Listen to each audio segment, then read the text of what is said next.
নমস্কাৰ আপুনি এখন বিয়া খাব গৈছে খুব ধুনীয়া এটা সুন্দৰ পৰিবেশ চলি আছে দৰাও ৰেডি কইনাও ৰেডি দৰা হোমৰ গুৰিত সুন্দৰকৈ বহি আছে ঠিক সেই সময়তে কি হ'ল দৰাজনৰ গা বেয়া লাগিলে অসুস্থ হ'ল আৰু তেওঁ ওচৰতে শুই পৰিলে এতিয়া ছোৱালীৰ ঘৰৰ মতে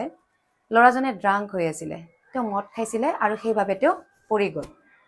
কিন্তু লৰাজনৰ মতে লৰাজনৰ কিবা বেমাৰ আছিল আগৰ কিবা মেডিকেলে কিবা তেওঁ আনফিট আছিল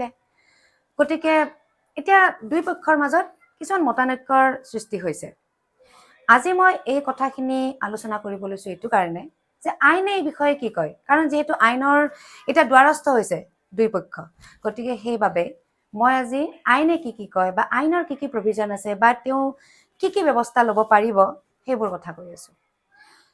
এতিয়া যেতিয়া আমাৰ এখন হিন্দু ম্যাৰেজ হয় অৰ্থাৎ হিন্দু বিয়া হয় তেতিয়া কিছুমান নিয়ম থাকে সেইবোৰ আমাৰ আইনতো লিখা থাকে যেনে ধৰকচোন মাল্যাৰ্পণ থাকে বা হাত পাক ঘুৰিব লাগে বা হোম পুৰিব লাগে বিভিন্ন ধৰণৰ নিয়ম থাকে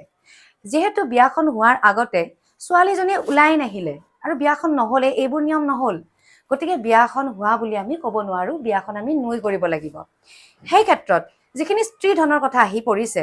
যিখিনি আমাৰ জোৰণত মানে ছোৱালীক দিয়ে সেইখিনি আমি স্ত্ৰী ধন বুলি কওঁ সকলোৱে জানে সেই স্ত্ৰী ধনখিনিৰ কথা এতিয়া আহিয়ে নপৰে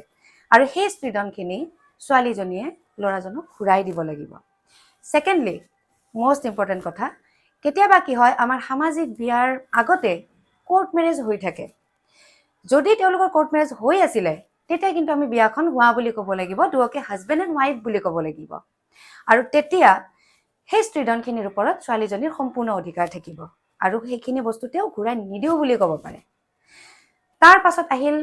মানে খৰচৰ কথা দুই পক্ষই কৈছে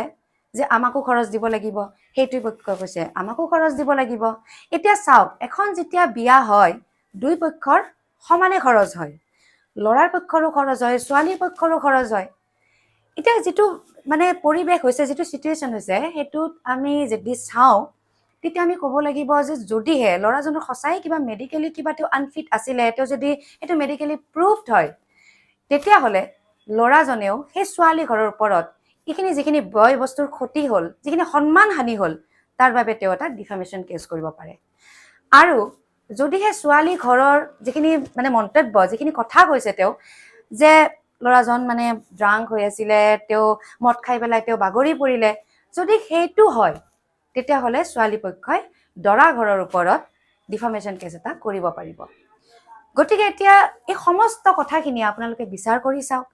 লগতে আইনে কি কথা ক'লে বা মই যিখিনি আপোনালোকক কথা ক'লো আইনৰ যিখিনি কথা ক'লো এই গোটেইখিনি কথা চাগে আপোনালোকে বুজি পালে লাষ্টত এটাই কথা কম যে এখন বিয়া এখন মানে পুতলা খেল নহয় হোমৰ গুৰিত যেতিয়া বহে যেতিয়া এজনে আনজনক হোমৰ গুৰিত মানে অগ্নি সাক্ষী কৰি বিয়া হয় এদিন দুদিন এটা বছৰ দুটা বছৰ পাঁচটা বছৰৰ কাৰণে নহয় 50টা বছৰ 60টা বছৰৰ কাৰণে যুগ যুগৰ কাৰণে তেওঁলোকে এটা হৈ পৰে আৰু আপোনালোকে যদি তেনেকুৱা এটা ৰিলেশনশিপ কৰিব গৈ পেলাই 2 ঘন্টা 3 ঘন্টাৰ এটা মানে ফুৰ্তিৰ বাবে এই বস্তুটো মানে শেষ কৰি পেলাই অলপমান ফুৰ্তি পানিৰ কাৰণে হেতু কিন্তু বহুত বেয়া কথা হ'ব আশা কৰো আপোনালোকে ভিডিওটো বুজি পালে কথাখিনিও বুজি পালে গতিকে নেক্সট ভিডিওত লগ পাম নমস্কাৰ